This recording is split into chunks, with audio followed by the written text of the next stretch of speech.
Kitu cha kwanza wanachotumia ni manabii wa uongo. Yes. Manabii wa uongo wanatumika sana na kuzimu kusonga imani za watu na kuwafanya wafarakane na Mungu wao.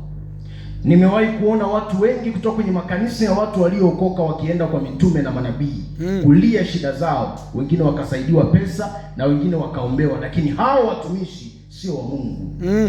Na wengine tuna taarifa zao kwamba huwa wanawanyanyasa watu kimwili kwenye maofisi yao. Sasa wao wanaenda kulia kwao kana kwamba ni Mungu ndo amewatuma, kumbe sio Mungu. Kwa hawa sasa wanatumiwa. Na ukiwa kule huwezi kuomba kwa sababu utategemea maji, utategemea chumvi na mafuta. Ukienda kule anakushindisha kuanzia asubuhi mpaka jioni, anakukanyagisha tu mafuta, anakulisha tu makeki, anakupea tu maji. Kinachotokea, nguvu ya kuomba inatoka. Alafu nguvu ya kuomba ikitoka, kuna kitu kinaitwa mamlaka ya imani, nayo inaondoka. Maana yake mshirika yoyote anayesali kule hana kitu kinaitwa mamlaka ya imani. Yes. Mamlaka ya imani ni uwezo wa kuamuru jambo na linakuwa vile unavyotaka. Ukisema toka, mchawi anatoka. Toka, magonjwa yanatoka. Ukiona umelala usiku wanakuja wanakukaba, unakemea, unazinduka, unakemea, ukilala wanakuja tena, unazinduka, unakemea, ukilala tena, mpaka mara 5 mara 6. Una mamlaka ya imani. Yes. Mamlaka ya imani, unaamuru na kile ulichoamuru kinatii. Sasa hao wamewaondolea watu mamlaka ya imani, na ndio maana hata akikuta ilisi kwenye nyumba yake yeye hawezi kuomba, anaipeleka kwa baba nabii akaiombee. Akikaba usiku na wachawi, anaenda kwa baba nabii, anaambatanisha milioni 7 fedha afanyiwe deliverance ya kiroho. Maana yake mamlaka ile ya imani amepokonywa, lakini pia nguvu ya kuomba amepokonywa, na hata akiomba anaomba maneno yasiyoeleweka. Hawezi kuomba. Nguvu ya kuomba imefyonzwa na adui, ikaondolewa ndani yake. Inapoondolewa ndani yake, anakuwa ni Mkristo tegemezi, sio anayejitegemea kiroho, hasa kwenye upande wa kuomba.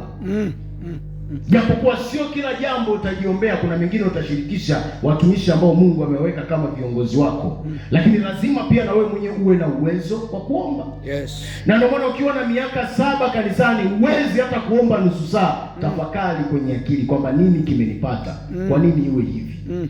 Kwa nini nikitaka kuomba napiga miayo mpaka nakaa chini? Kwa nini nikitaka kuomba ninahisi kizunguzungu au ninahisi vichomi? Kwa nini?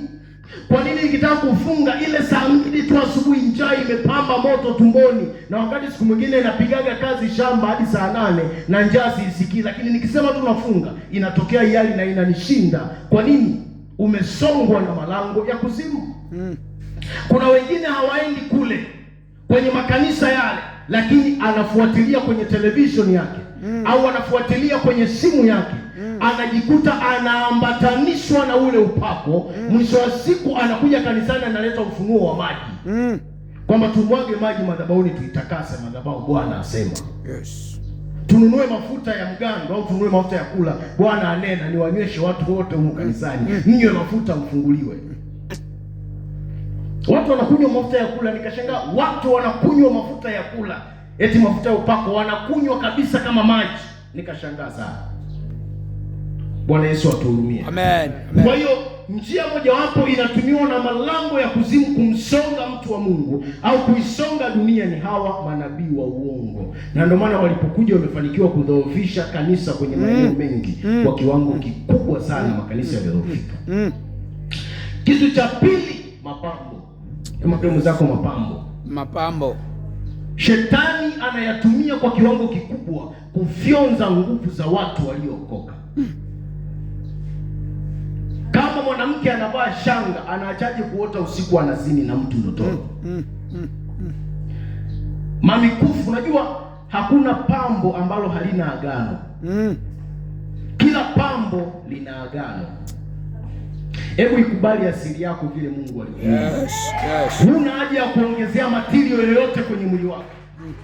Wimbo ulio bora mahali fulani anasema kwamba mimi ni mweusi lakini ninao uzuri. Enyi binti za Yerusalemu. Anajisifu na weusi wake.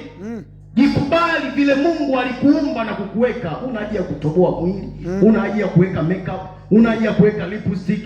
Sema vile alivyoniumba Mungu inatosha. Kikubwa tu ni usafi wa kawaida. Wala sio kujiweka matirio kubadili sura. Yes. Kuna binti akiona anachelewa kuolewa, ukikutana naye kwa njiani ni nusu jini, nusu mtu. Uso umebadilika.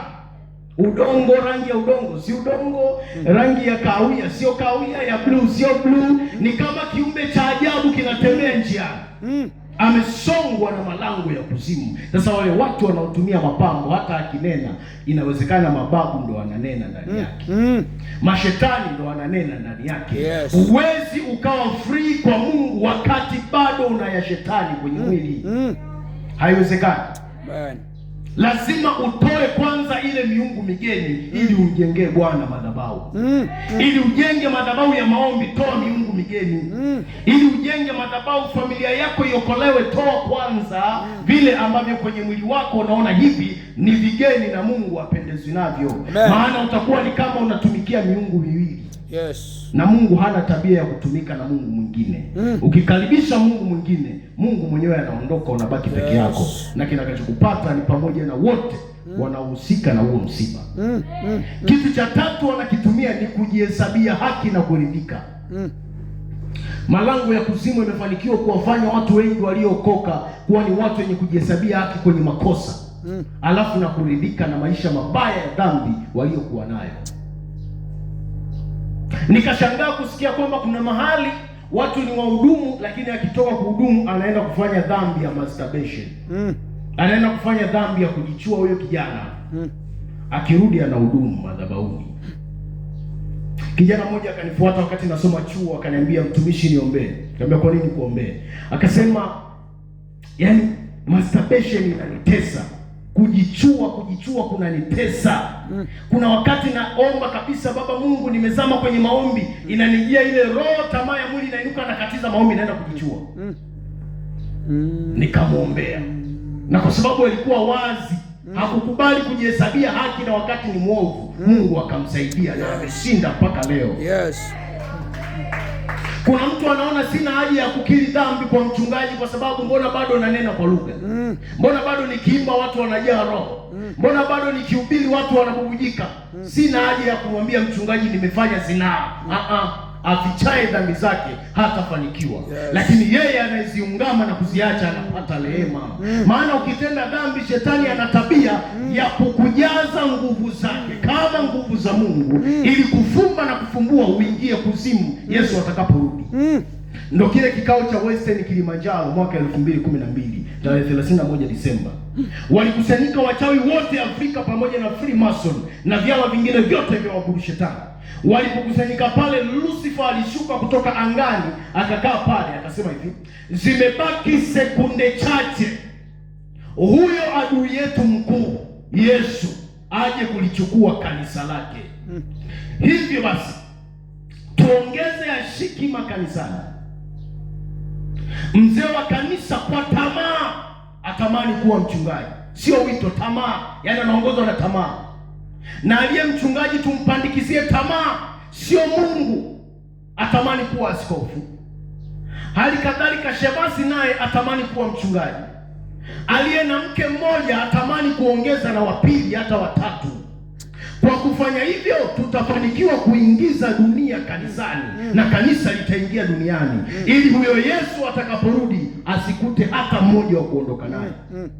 Baada ya hicho kikao zikasainiwa agenda, na ndio maana leo hii kumekuwa na matukio mengi. Unasikia fulani alikuwa mzee wa kanisa, ameongeza mke wa pili, ameacha imani. Ameanguka kwenye zinaa, ameacha imani.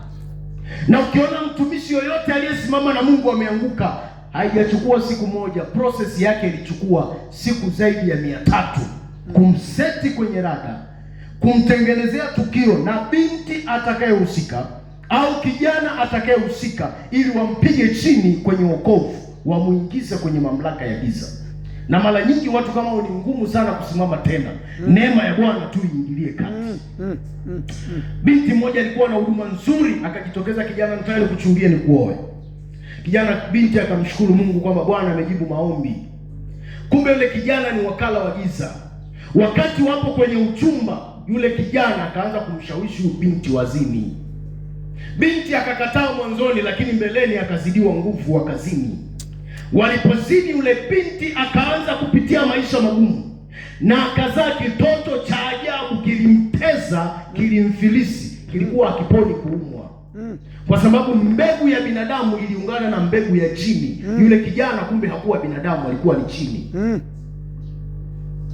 Bwana Yesu atusaidie. Amen. Ukiona upo kwenye uchumba na mtu na anaonyesha dalili za kuzini, usiseme Bwana mrehemu, ajue alitendalo. Kimbia.